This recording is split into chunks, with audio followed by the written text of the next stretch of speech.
Polite Enquiries, Oval, day one. Oh, look, it looks painful.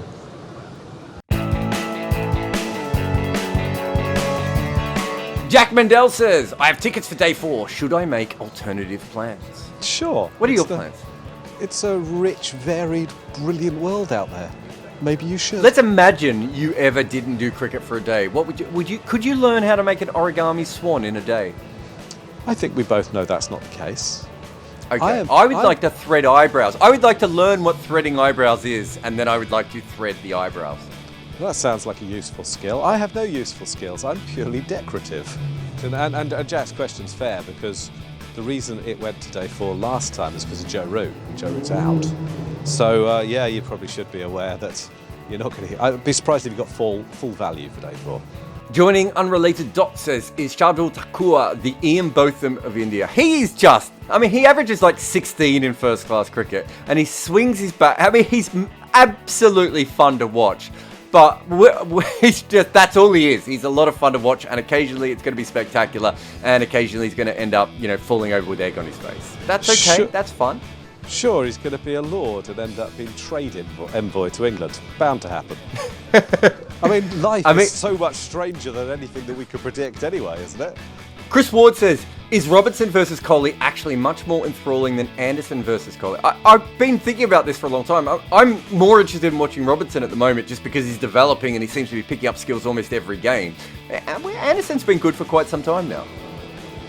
I think the personal animosity of the relationship between Andan and Virat is quite a lot of fun.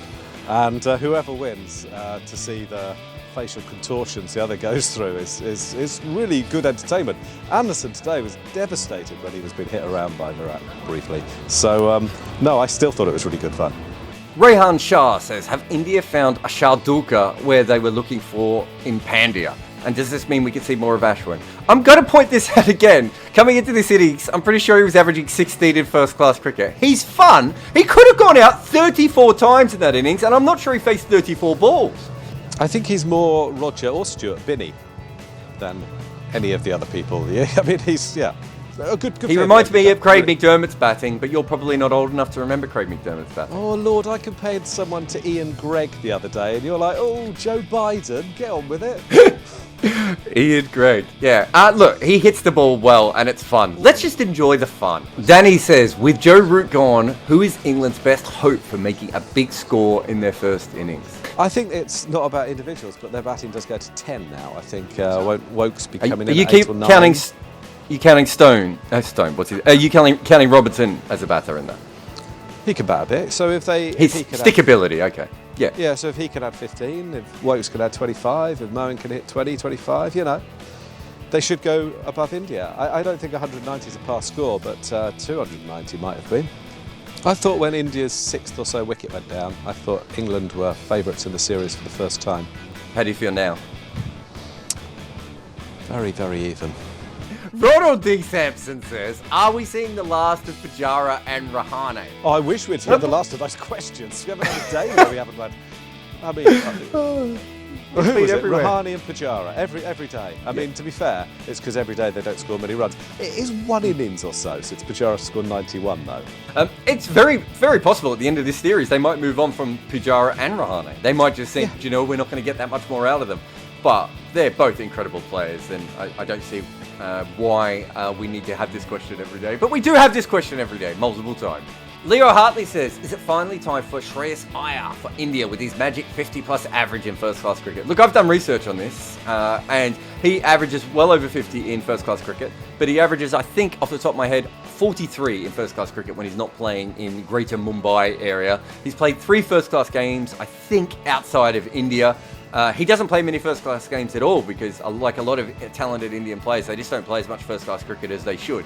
He's an incredible talent. If you think he's about to plug and play in here and average 45 in Test cricket in the next couple of years with how hard it has been for great players to make runs, I just don't see that happening. I think it's almost a different game. Playing out there to playing in India, it's a different sport.